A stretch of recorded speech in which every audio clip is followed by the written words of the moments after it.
이분의 월 평균 수입은 247만원 정도이고 생계비 228만원 정도를 뺀 가용소득, 즉 월 변제금이 19만 919원이 나온 겁니다.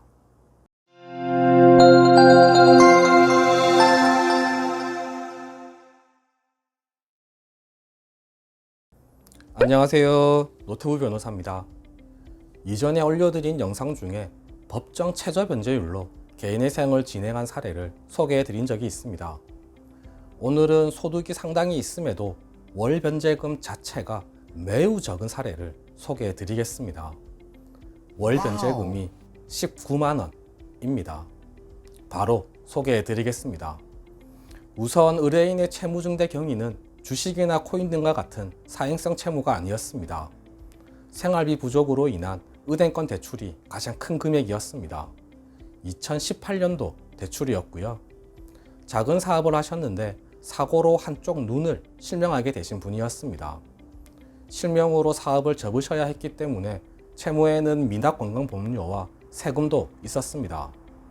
채무 총액이 5천만 원 정도 되었고요. 월 소득은 247만 원 정도였습니다. 실명 이후 구하신 직장이었기 때문에 취업도 최근에 되셨고요. 전체적으로 좀 안타까운 사정이 있으신 분이었습니다. 그리고 의뢰인의 가족으로는 배우자와 미성년 자녀가 한 명 있었습니다. 배우자는 아르바이트로 월 60만 원 정도의 소득이 있었고요. 개인회생 신청은 2023년 9월에 진행되었습니다. 전반적인 상황은 이 정도로 마치고요. 개인회생의 관점에서 이 의뢰인의 변제금을 줄이기 위해 가장 집중해야 할 부분은 뭘까요? 변제금에 가장 큰 영향을 미치는 요소는 부양가족입니다. 2023년 기준 1인 가구 최저 생계비는 124만 6,735원입니다. 2인 가구 최저 생계비는 207만 3,693원이고요. 1.5인 기준으로는 166만 214원입니다. 1.5인 기준을 처음 들어보시는 분이라면 오른쪽 상단에 올려드리는 영상 확인하시면 되겠습니다. 1인 가구 최저 생계비와 2인 가구 최저 생계비는 83만원 차이가 납니다. 이 의뢰인의 월 소득은 247만원 정도였습니다. 대략적인 월 변제금을 계산해 보겠습니다. 1인 가구 기준으로는 대략 122만원, 1.5인 가구 기준으로는 대략 81만원, 2인 가구 기준으로는 대략 40만원 정도가 나옵니다. 다시 사건으로 돌아가 보겠습니다. 이분에게는 60만원의 소득이 있는 배우자와 미성년 자녀 한 명이 있었습니다. 이 사건의 핵심은 미성년 자녀 한 명을 온전히 부양가족으로 인정받는 겁니다. 배우자에게 적지만 월 소득이 있었기 때문에 자칫하면 미성년 자녀 한 명을 온전히 부양가족으로 인정받지 못하고 0.5명분만 인정받을 수도 있는 사건이었습니다. 신청서를 준비하면서 이 부분에 가장 많은 신경을 썼습니다. 그런데 이 의뢰인의 월 변제금은 19만원이라고 말씀드렸습니다.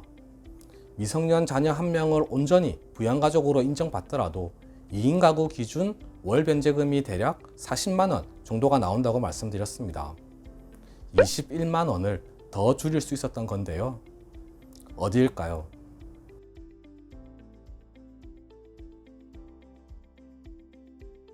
추가 생계비입니다.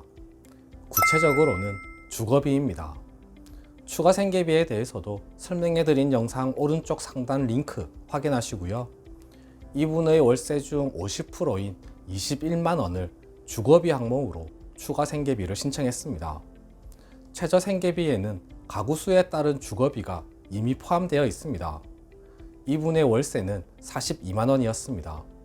최저 생계비에 이 정도 금액은 포함되어 있다고 판단될 여지가 많았습니다.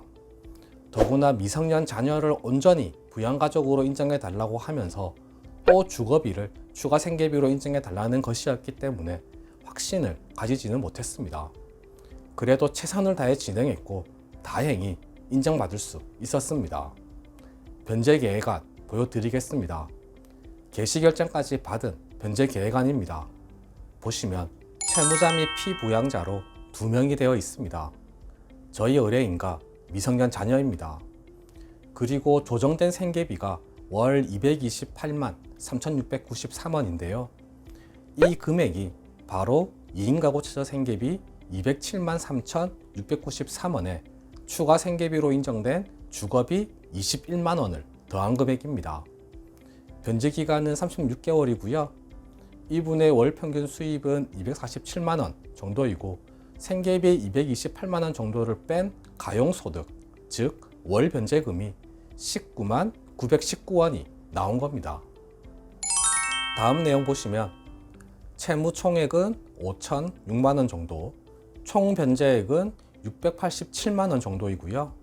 변제율은 14%입니다. 더구나 이 사건의 채권자 목록에는 건강보험료와 세금 채무까지 있었습니다. 우선 변제 채권입니다. 우선 변제 채권에 대해서도 자세한 내용은 오른쪽 상단 링크 확인하시고요. 우선 변제 채권이 모두 변제되고 난 후에 일반 채권이 변제되는 겁니다. 따라서 우선 변제 채권이 있을 경우 일반 채권자들에게 돌아가는 돈이 너무 적어지기 때문에 변제금을 높이거나 변제 기간을 늘리라고 하는 경우가 많습니다. 그런데 이 의뢰인은 다행히 36개월로 막았습니다. 또 취업도 최근에 했다고 말씀드렸습니다.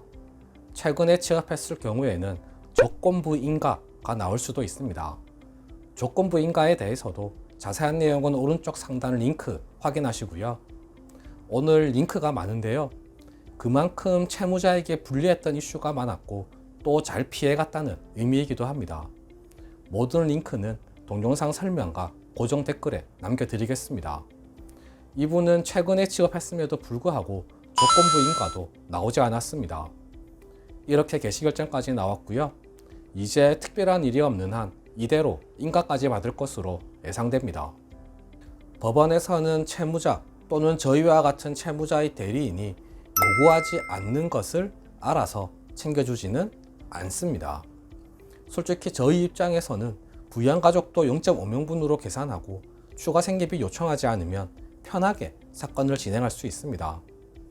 그러나 저희는 최선을 다합니다. 물론 모든 시도가 다 성공하는 것은 아닙니다. 하지만 시도조차 하지 않으면 성공도 없습니다. 오늘 소개해드린 의뢰인은 기본적으로 채무중대 경위에 별 문제가 없었고 어려운 사정도 있었습니다.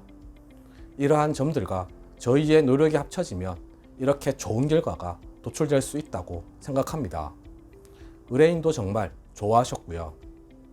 네, 오늘 준비한 내용은 모두 말씀드렸습니다. 궁금하신 점이 있으시면 댓글에 남겨주시거나 전화주세요. 최대한 친절하게 상담해 드리겠습니다. 이상 노태우 변호사였습니다. 감사합니다.